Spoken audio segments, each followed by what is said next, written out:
Hello students, एडुबिला point channel में आपका स्वागत है। और आज हम करने जा रहे हैं क्लास 7 के विज्ञान की कार्यपत्रक 15 को।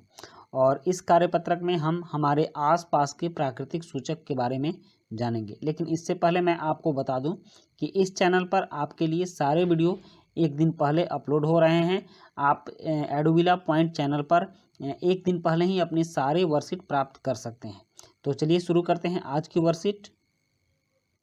आज की वर्कशीट है हमारे आसपास के प्राकृतिक सूचक। मतलब कि हम जो अगर किसी वस्तुओं के बारे में जानना चाहते हैं तो हम सूचक का प्रयोग करते हैं। सूचक मतलब जांच कर बताने वाले, सूचना देने वाले वैसे चीज़ कि ये वस्तु है क्या। जैसे आप यहाँ देख सकते हैं, यहाँ सूचक लिखा हुआ है, कोई पदार्थ अम्लीय है अथवा क्षारकीय। इसका परीक्षण करने के लिए विशेष प्रकार के पदार्थों का उपयोग किया जाता है। ये पदार्थ सूचक कहलाते हैं। आपने देखा है ना कि अम्ल और क्षार को जानने के लिए हम लिटमस पत्र का प्रयोग करते हैं। तो ये जो लिटमस पत्र हैं ये सूचक कहलाते हैं। ये बताते हैं कि कौन सा पदार्थ अम्लीय है और कौन सा पदार्थ क्षारकीय है। तो ये जो पदार्थ का हम उपयोग करते हैं ये दो तरह के होते हैं। एक तो कृत्रिम होता है जो कि बनाया जाता है, आर्टिफिशियल है, और दूसरा प्राकृतिक होता है जो प्रकृति से प्राप्त होता है। तो हम दोनों में अंतर समझेंगे और दोनों के बारे में समझेंगे कि कौन सा कृत्रिम है और कौन सा प्राकृतिक है। लेकिन सूचक ये परीक्षण कैसे करते हैं इसके बारे में भी हमें जानना है। यहाँ है कि एक अम्लीय या क्षारकीय पदार्थ युक्त घोल में रंग परिवर्तन के द्वारा, मतलब सूचक हमें कैसे बताते हैं।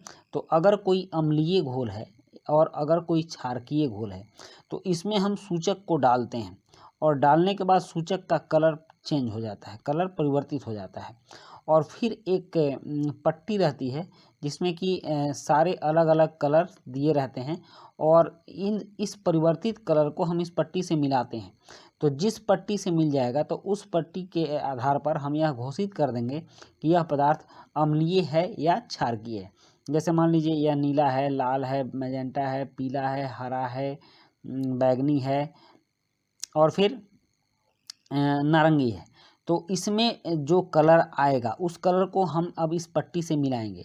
अगर नारंगी है तो इतना परसेंट खारा है या क्षारकीय है या अम्लीय है, इस पट्टी पर जो लिखा रहेगा हम मान लेंगे कि यह जो विलयन है यह उसी प्रकृति का है, अम्लीय है कि क्षारकीय। तो आपने समझ लिया कि कैसे हम जांच करते हैं।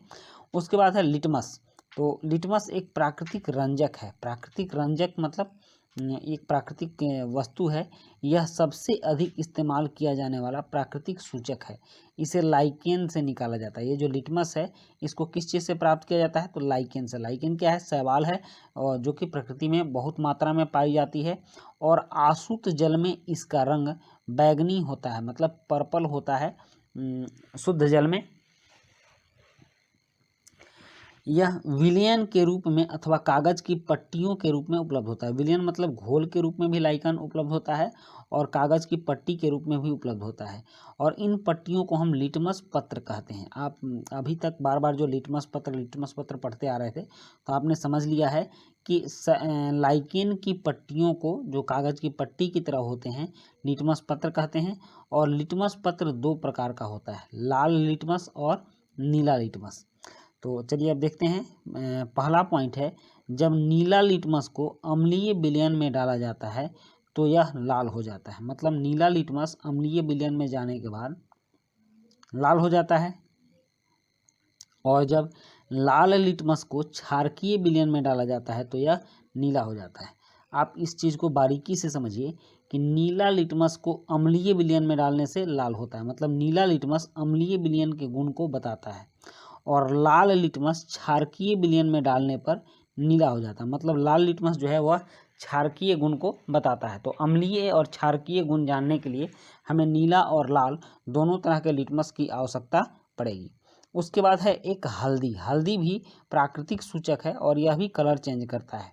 यह क्षारकीय विलयन में पीले से लाल रंग में परिवर्तित हो जाता है, लेकिन अम्लीय विलयन में पीला ही रहता है। मतलब कि हल्दी जो है अम्लीय विलयन में इसके कलर में कोई चेंजिंग नहीं होती, जबकि क्षारकीय विलयन में इसका कलर चेंज हो जाता है। तो हमने जाना है इससे पहले के वर्कशीटों में कि डिटर्जेंट जो होता है, कपड़ा धोने का जो पाउडर होता है, यह क्षारकीय होता है और फिर नींबू का जो रस होता है यह अम्लीय होता है। तो आप एक काम कीजिएगा, एक प्रयोग मैं आपको दे रहा हूँ करने के लिए, और यह काफ़ी आसान सा प्रयोग है कि आप किसी रद्दी कपड़े पर जो सफ़ेद रंग का हो उस पर हल्दी का दाग लगाएंगे। ओके, उस पर आप हल्दी का दाग लगाएंगे। उस तरह का आप 2 कपड़ा लेंगे और दोनों कपड़े पर हल्दी का दाग लगाएंगे। एक कपड़े पर आप क्या काम करेंगे कि इस पर डिटर्जेंट लगाएंगे। मान लीजिए ये ए कपड़ा है और ये है बी, तो ए पर डिटर्जेंट लगाएंगे। तो जब इस पर आप डिटर्जेंट लगाएंगे जिस पर हल्दी से दाग किया हुआ है, तो यह लाल हो जाएगा, रेड कलर का हो जाएगा। जो हल्दी लगा हुआ है वह रेड कलर का हो जाएगा। और बी पर क्या काम करेंगे कि आप नींबू का रस लगाएंगे। या आप नींबू का रस क्या है, अम्ल है, और डिटर्जेंट क्या है, क्षार है। तो आप देखेंगे कि क्षार में मतलब डिटर्जेंट वाले में हल्दी का कलर चेंज हो जाता है, और अम्ल वाले में जो नींबू का रस वाला है उसमें हल्दी का कलर चेंज नहीं होगा। तो वही बात यह कह रहा है कि यह क्षारकीय विलयन में पीले से लाल रंग का हो जाता है। तो डिटर्जेंट वाले में हल्दी पीले से लाल हो जाएगी, लेकिन अम्लीय विलयन में जिसमें हम लोग नींबू का रस डालेंगे उसमें यह पीला ही रहता है। और उसके बाद तीसरा है गुड़हुल का पुष्प। गुड़हुल का पुष्प आपने देखा होगा, देखिए ये है गुड़हुल का पुष्प। इस तरह के फूल आपने बहुत देखे होंगे, इसको चाइना रोज भी कहते हैं। तो गुड़हुल का पुष्प भी बहुत अच्छा सूचक का काम करता है, और गुड़हुल के पुष्प का सूचक अम्लीय विलयनों को गहरा गुलाबी मैजेंटा कलर में बदल देता है, जबकि क्षारकीय विलयनों को यह हरा कर देता है। तो इससे भी आप अम्ल और क्षार के बारे में जान सकते हैं। आप इसका भी प्रयोग कीजिएगा, गुड़हुल का पुष्प लीजिएगा और अम्लीय विलयन मतलब कि उस पर आप नींबू का रस डालिएगा, फिर देखिएगा उसका कलर कैसा चेंज होता है। फिर क्षारकीय विलयन मतलब कि डिटर्जेंट घोल कर भी उसमें आप गुड़हुल के फूल को डालिएगा, फिर देखिएगा कि उसका कलर कैसा होता है। तो इस तरह से आप हल्दी से और गुड़हुल के फूल से, क्योंकि यह तो हमारे घरों में मिलने वाली चीज़ है, अम्ल और क्षार का परीक्षण कर सकते हैं। उसके बाद है प्राकृतिक सूचक। तो प्राकृतिक सूचक के बारे में कहा जा रहा है स्पष्ट रूप से कि प्राकृतिक रूप से पाए जाने वाले पदार्थ जो सूचक के रूप में उपयोग किए जाते हैं, जो हमको सूचना देते हैं, जो अम्ल और क्षार है कि नहीं इसकी प्रकृति बताते हैं, तो उसको प्राकृतिक सूचक कहलाते हैं। उदाहरण के लिए हल्दी, लिटमस, गुड़हल की पंखुड़ियाँ, ये इसकी जो पंखुड़ियाँ हैं यही सूचक का काम करती हैं। तो यहाँ आप देख लीजिए, ये हल्दी है, ये लाइकेन है जिससे कि लिटमस बनता है, ये गुड़हुल है, ये हल्दी है। तो ये तीनों प्राकृतिक सूचक हैं जिससे हम अम्ल और क्षार के बारे में सूचना प्राप्त करते हैं। उसके बाद एक और टॉपिक है अम्ल वर्षा। तो अम्ल वर्षा क्या है इसको भी हम समझ लेते हैं।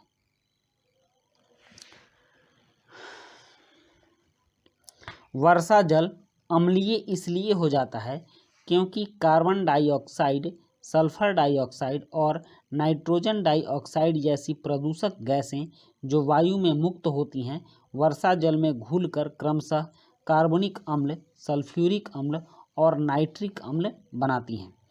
अम्ल वर्षा भवनों, ऐतिहासिक स्मारकों, पौधों और जंतुओं को क्षति पहुंचा सकती है। कभी कभी होता क्या है बच्चों कि वायुमंडल में कार्बन डाइऑक्साइड, सल्फर डाइऑक्साइड और नाइट्रोजन डाइऑक्साइड जैसी जो प्रदूषक गैसें हैं, प्रदूषक गैस का मतलब कि ये वायुमंडल को प्रदूषित करती हैं, ये हमारे लिए हानिकारक गैसें हैं, मुक्त हो जाती हैं। मतलब किसी कारण से आप समझ लो ऐसा कि वो किसी फैक्ट्री से निकलती है, या फिर हाँ किसी उद्योग से निकल गया, और कहीं से भी वो हमारे अधिकांशतः तो उद्योगों से ही हमारे वायुमंडल प्रदूषित होते हैं, तो ये हमारे वायुमंडल में वायु में मिल जाती है।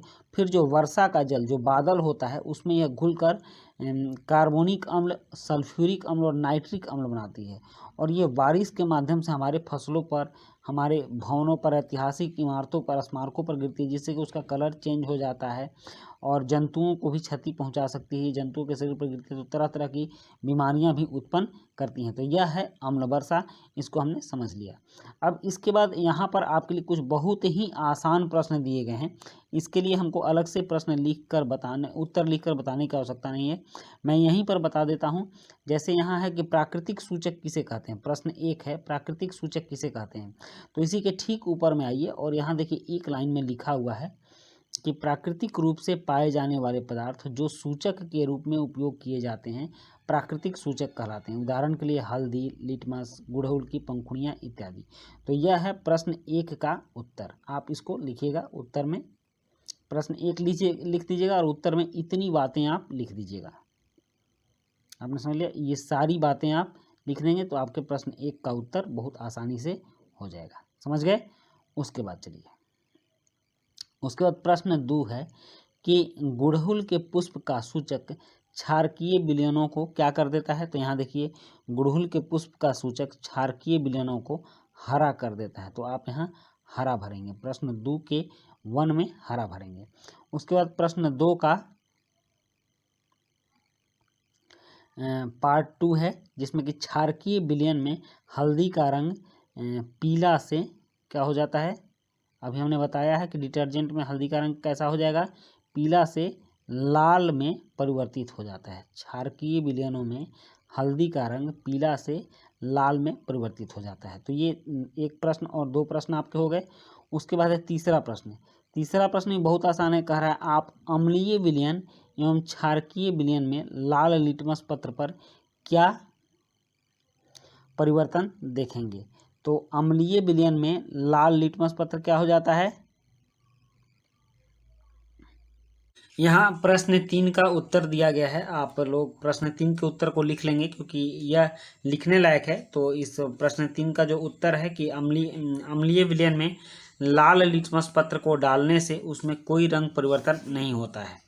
आप इसको लिखेंगे कि अम्लीय विलयन में 3 का जो पार्ट 1 है उसका आप लिखेंगे कि अम्लीय विलयन में लाल लिटमस पत्र को डालने से उसमें कोई रंग परिवर्तन नहीं होता है, जबकि क्षारीय विलयन में लाल लिटमस पत्र को, यहाँ से पार्ट 2 का आंसर हो जाएगा, जबकि क्षारीय विलयन में लाल लिटमस पत्र को डालने से वह नीला हो जाता है। और प्रश्न 4 में आपको फिल इन दी ब्लैंक्स है, कुछ खाली स्थान भरने हैं कि अम्ल वर्षा के लिए 3 मुख्य उत्तरदायी गैसें कौन सी हैं। तो आप यहाँ उत्तर में आपने यहाँ देखा है कि कार्बन डाइऑक्साइड, सल्फर डाइऑक्साइड और नाइट्रोजन डाइऑक्साइड, ये 3 जो हैं अम्ल वर्षा के लिए उत्तरदायी गैसें हैं, क्योंकि यही गैसें क्या बनाती हैं, कार्बनिक अम्ल बनाती हैं, सल्फ्यूरिक अम्ल बनाती हैं और नाइट्रिक अम्ल बनाती हैं। तो